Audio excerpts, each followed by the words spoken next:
nothing in the show surprised me. Like nothing has surprised me yet with the show. It was kind of predictable.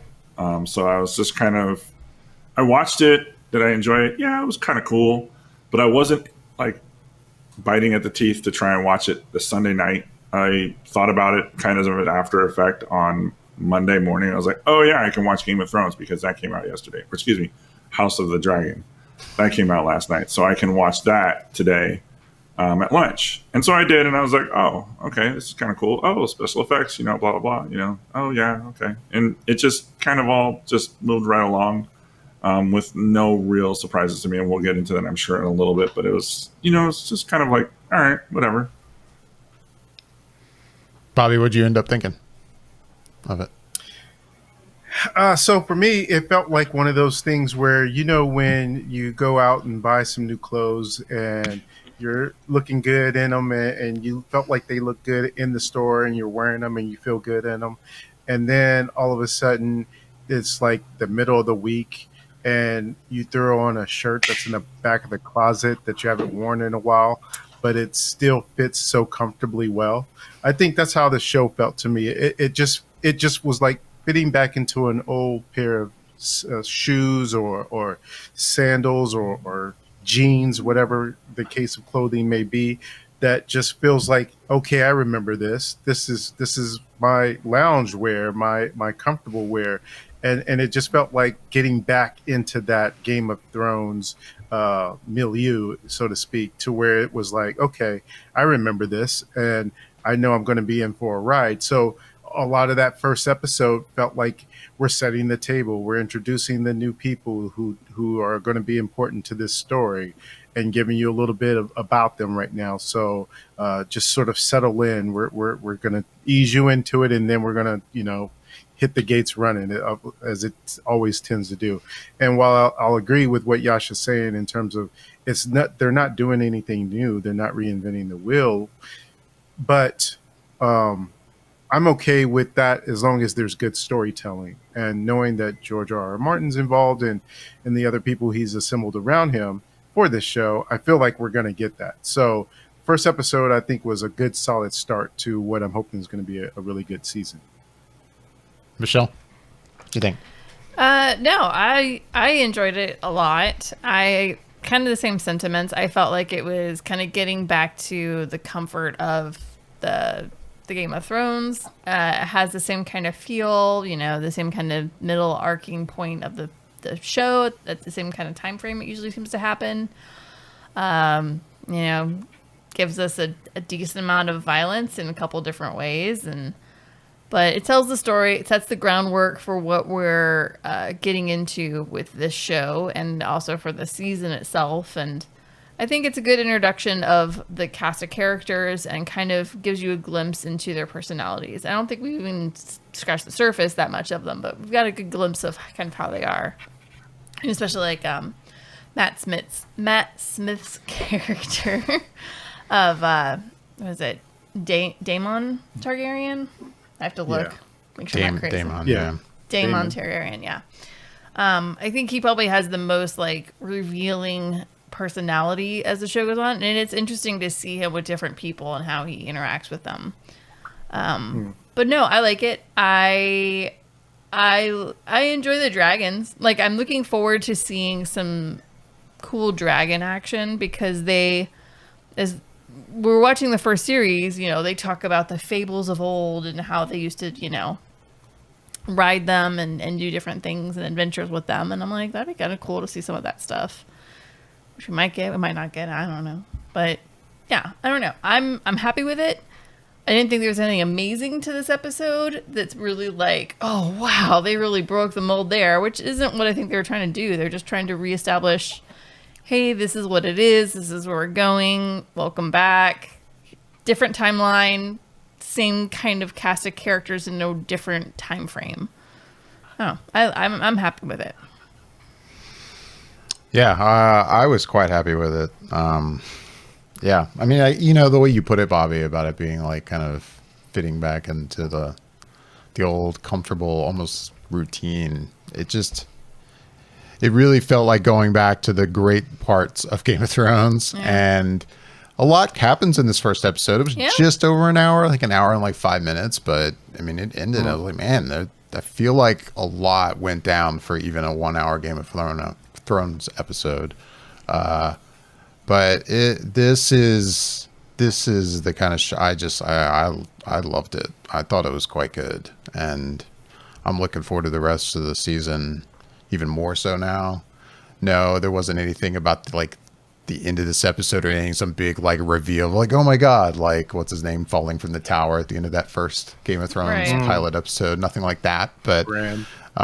yeah, but no, I thought it was quite good. I enjoyed it. I mean, no, it didn't do anything majorly different for Game of Thrones. It felt like Game of Thrones, but for a show that is now having to introduce us to a whole new cast of characters, even if it is the same world, it can be easy to go, oh, we'll do something in the same world. But with all new characters, you may not really like want to care about these people. But no, I'm immediately interested in the storyline.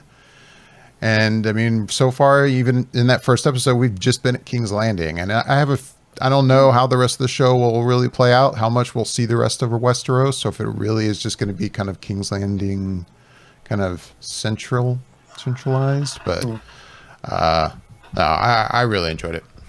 If I had a bet, I'm sure we'll get some of the Vale and what is the I can't remember what it's called now, that where the Targaryens live, their actual like their land, a Dragonstone. I'm sure we'll get something from Dragonstone, right? I would think a few things here and there, but I don't know. That could be. I think it'll be interesting to see kind of what lands that they go to. I don't. My hope is that they're not just going to hang out in King's Landing. Although it is cool to be like, oh, look, there's King's Landing. Oh, hey, look, there's the big building that blew up, and I don't know. I was kind of like, oh, look at that. Look at it all kind of shinier than it used to be, than we remember it being. I don't know. You know what? I will say this, and to be fair, when I first watched Game of Thrones, I didn't get into it right away either. Like, I didn't care. Like, I watched the very first episode, and I was just like, this is dumb. This is boring. I'm not into this. And I just let it, like, I don't know if it was, I think I watched like the first 30 minutes, and everything happened in the last 10 minutes of that first episode because they were setting up so much, like 10 or 15 minutes or whatever it was. So when I first watched that first episode of Game of Thrones, I had to be talked back into going into the show. Like my cousin actually told me, like, no, watch the show. It's good. It's crazy. And I'm like, all right. So I gave it another shot. And then I ended up watching it and enjoying it. So who's to say that's not going to happen this time? Had to simmer with you. Had to simmer Yeah. for a little while. I got it. Maybe I'll watch it a second time. I don't know if I'll watch it a second time. It was a long episode, but Right. we'll see. Like, I mean, as of right now, it's just like, honestly, it was just kind of like, all right. Like I said, nothing surprised me in that episode as to like where they were going with it, anything. And that's what I liked about Game of Thrones, is that I was surprised down to like the smallest detail of like Jamie Lannister getting his hand cut off. Never thought that was going to happen. And then it did. So it's just, I think it's just, maybe it has to warm up to me, but we'll see. Right. It'll be interesting to see. I mean, I feel like with this episode, they'd give you just enough of a little bit of the themes. We've got just kind of a soft, like, oh, remember how there was good amount of sex?